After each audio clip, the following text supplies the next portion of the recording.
les deux déesses. La guerre avait été rapide, mais sanglante. Un deuil mêlé d'angoisse assombrissait les yeux. Et, vers un ciel meilleur levant sa main tremblante, Athènes avait placé la paix au rang des dieux.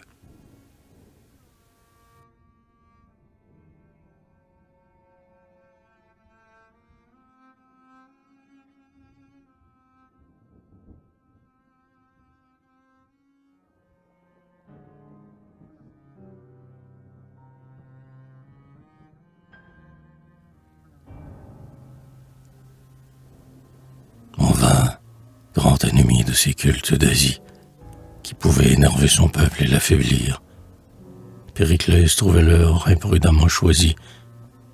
La volonté d'Athènes avait dû s'accomplir.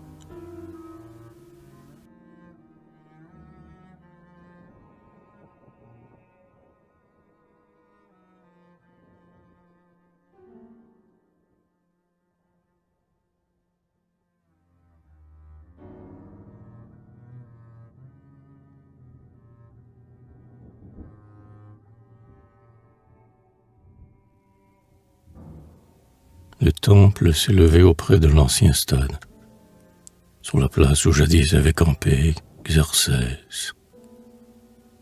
Ectinus en avait dessiné la façade, et le portique était l'œuvre de Mnésiclès.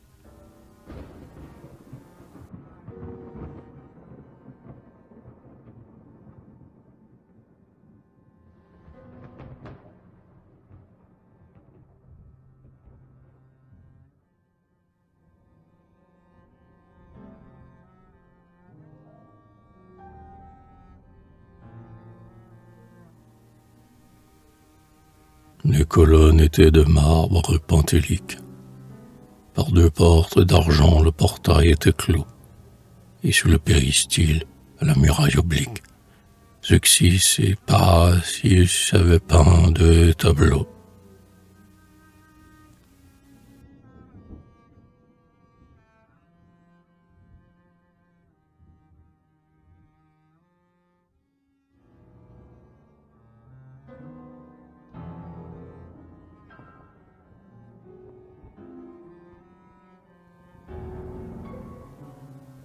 Sur l'un, au grand soleil, c'est la moisson qui chante.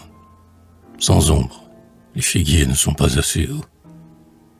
Mais la gaieté rayonne et mêle, encourageante, le bruit léger des voix au bruit sourd des fléaux.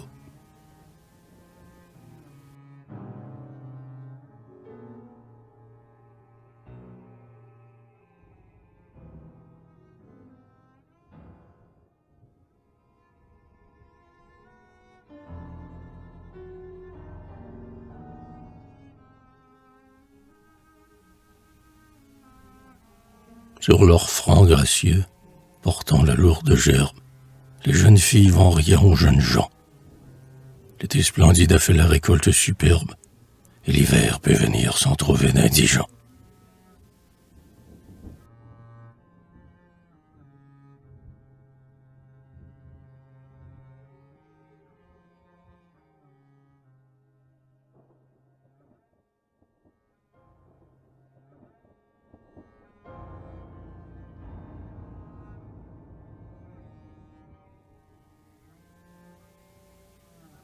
Le second représente un gai faubourg d'Athènes. Par la sérénité tranquille des beaux soirs, les vendangeurs lassés courent boire aux fontaines. Et, pieds nus, les enfants dansent dans les pressoirs.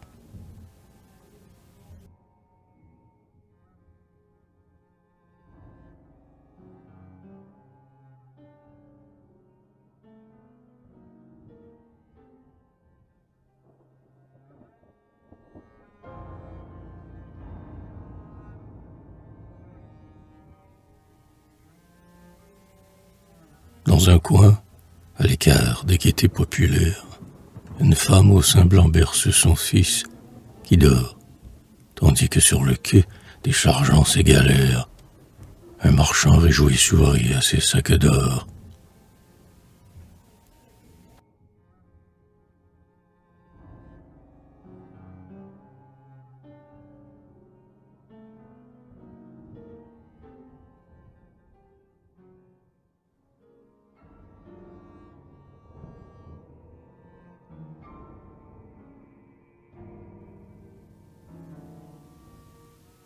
Tous les abords du temple étaient plantés de roses, comme si, pour prier, l'âme s'y parfumait.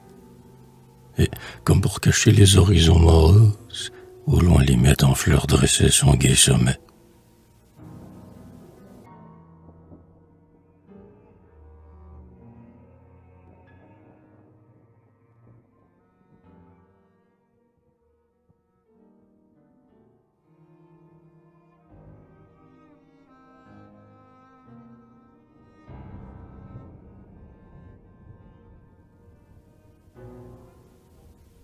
Le sanctuaire était plus radieux encore. Jamais divinité de plus divin séjour. Et, lumineux berceau d'une éternelle aurore, 12 lampes d'albâtre brûlaient nuit et jour.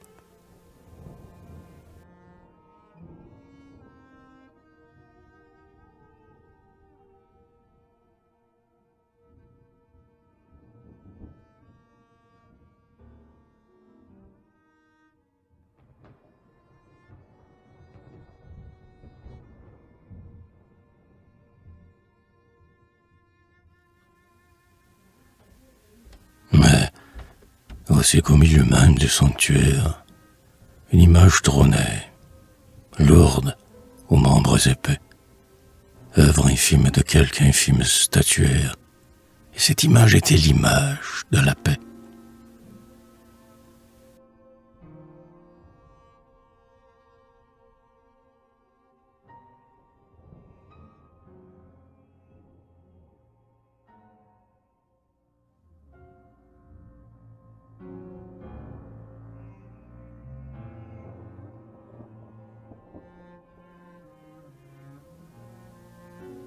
Levant sans majesté son front sans hardiesse, tendant d'un geste bas ses deux mains pleines d'or, l'idole n'avait rien, hélas, d'une déesse.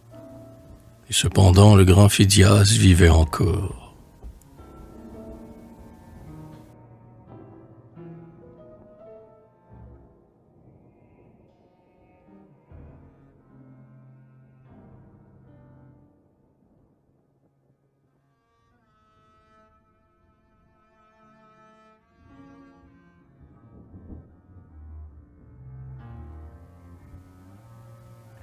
Phidias vivait encore, qui du marbre belle, miraculeux dompteur et vainqueur merveilleux, avait fait Zeus si noble et Minerve si belle qu'on disait que Phidias divinisait les dieux.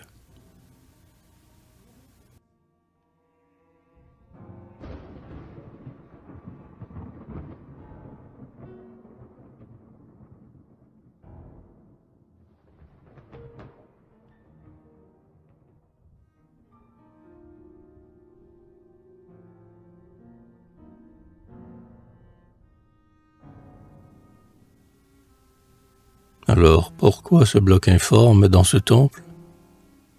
Quand la beauté pouvait resplendir sur l'autel, pourquoi ce spectre vain que la foule y contemple?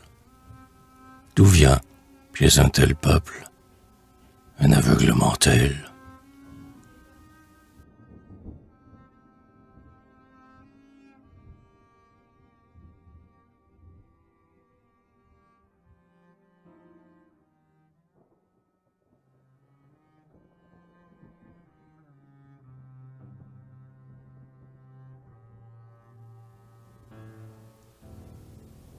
Est-ce donc qu'oubliant ce sublime génie, comme un autre Aristide admiré trop longtemps, las de l'applaudir, Athènes le renie? Ou si l'ardent Phidias est vieux à 60 ans?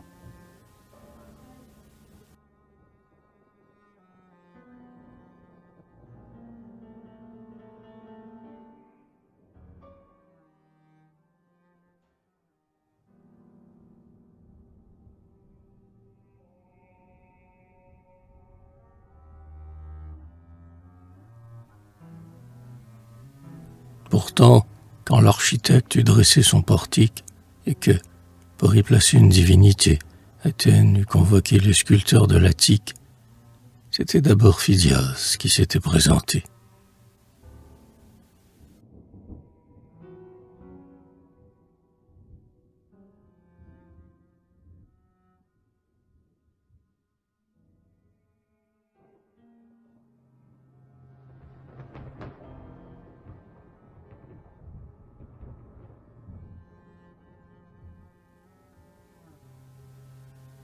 Et l'assemblée avait eu lieu dans cette enceinte, où pour la République Athènes allait aux voix, car ce peuple, pour qui l'art était chose sainte, délibérait du beau comme il eût fait des lois.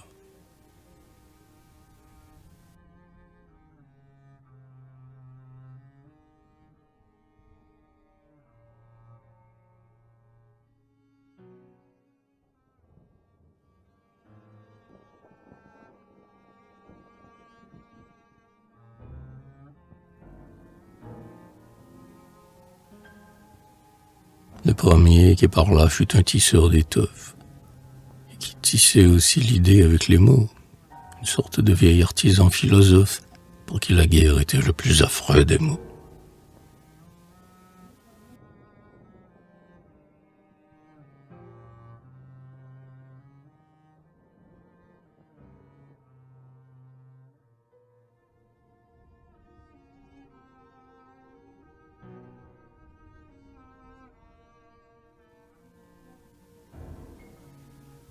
Il avait sur la foule un assez grand empire.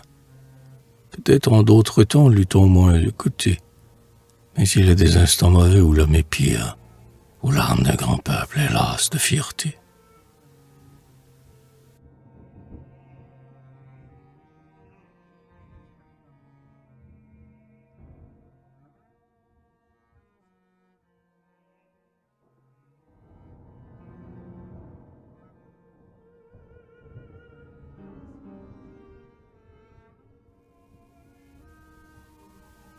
Maître, dit-il, l'idée est tout dans notre idole. Elle ne peut avoir deux sens ni deux aspects. Il faut que l'attitude affirme le symbole. Dis-nous comment tu veux représenter la paix.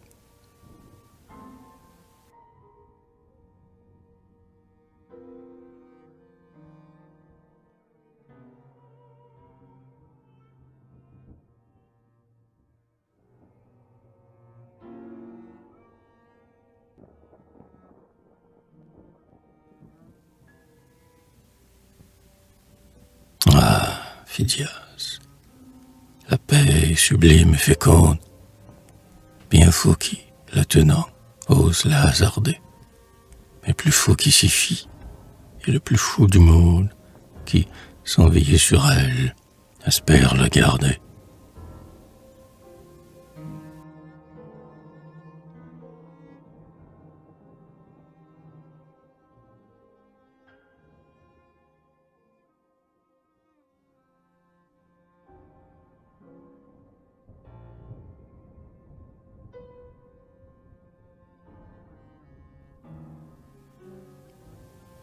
Aussi, moi, j'en ferai une sœur de Minerve, étincelante, armée, au front majestueux. Ses regards fixèrent à l'horizon, qu'elle observe. Deux ailes d'or pourraient l'emporter dans les cieux.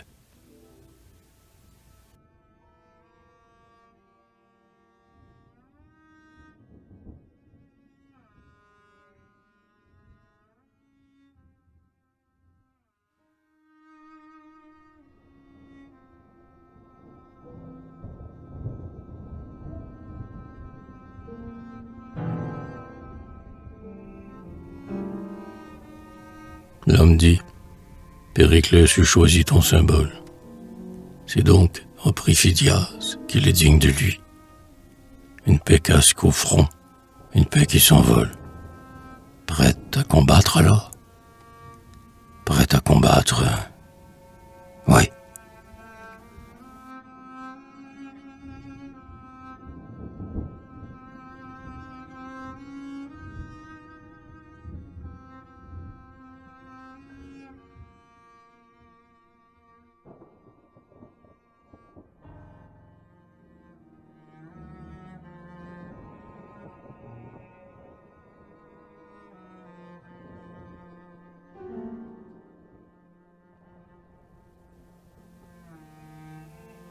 Soit donc. Mais cette paix pense trop à la guerre. Elle s'entendrait mal aux soins de nos troupeaux. Celle que nous voulons est d'aspect plus vulgaire, assise, et par son âge dans son repos.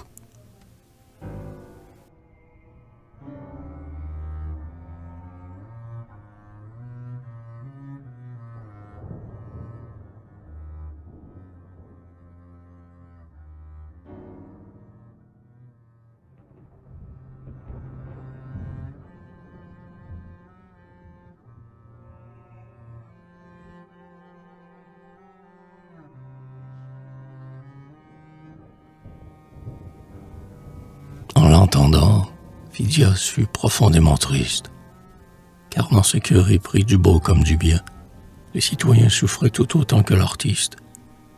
Et voici ce que fut le cri du citoyen.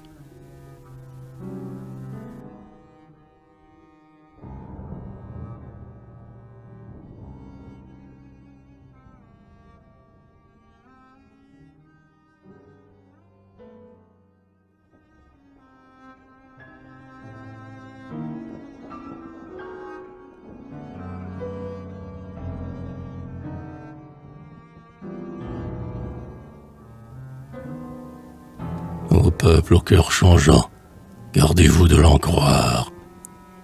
N'écoutez pas cet homme, ô peuple au cœur léger. Son immuable paix n'est qu'un rêve illusoire. Sommes-nous sans voisins pour être sans danger?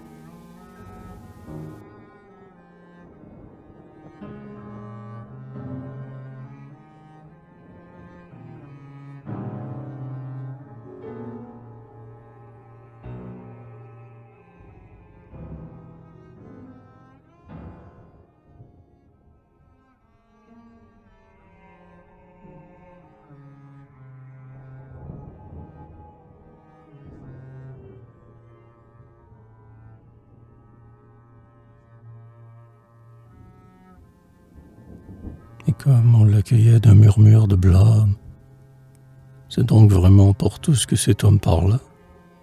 Vous voulez donc vraiment cette déesse infâme? Le peuple répondit, nous voulons celle-là.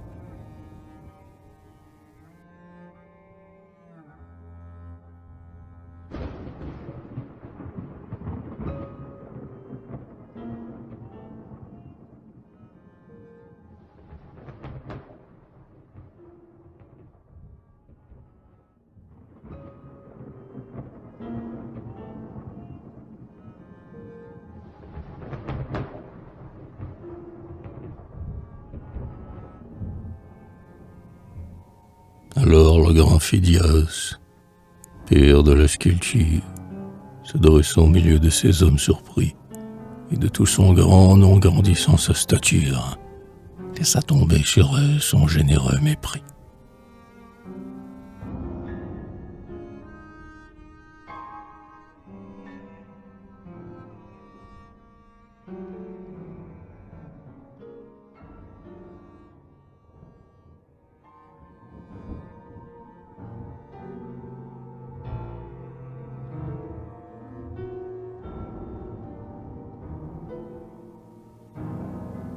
Moi, Phidias, créateur des dieux aux fronts augustes, par qui l'inanimé reste à jamais vivant, moi, le prompt serviteur de vos volontés justes, je refuse de vous servir et je défends.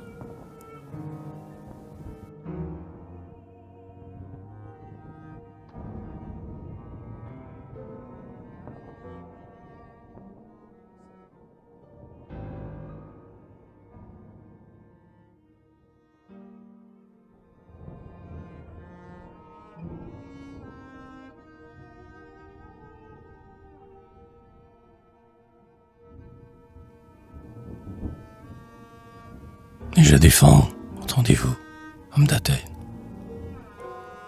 Et son bras s'étendait dans un geste de roi, et sa voix jetait haut ses paroles hautaines. Je défends quiconque a travaillé sous moi.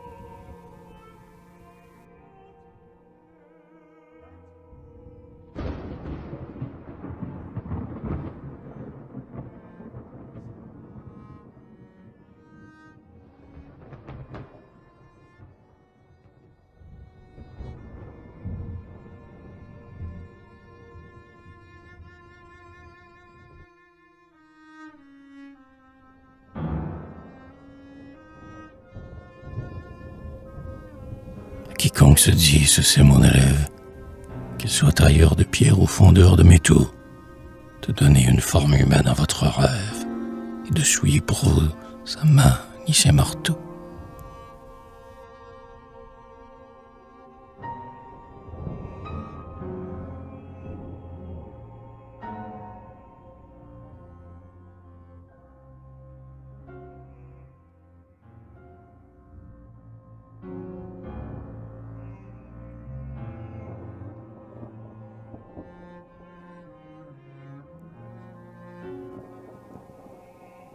car la divinité de votre allégorie cache son front hideux sous un masque trompeur. La mienne encore pouvait protéger la patrie. Mais ce n'est pas la paix. La vôtre, c'est la peur.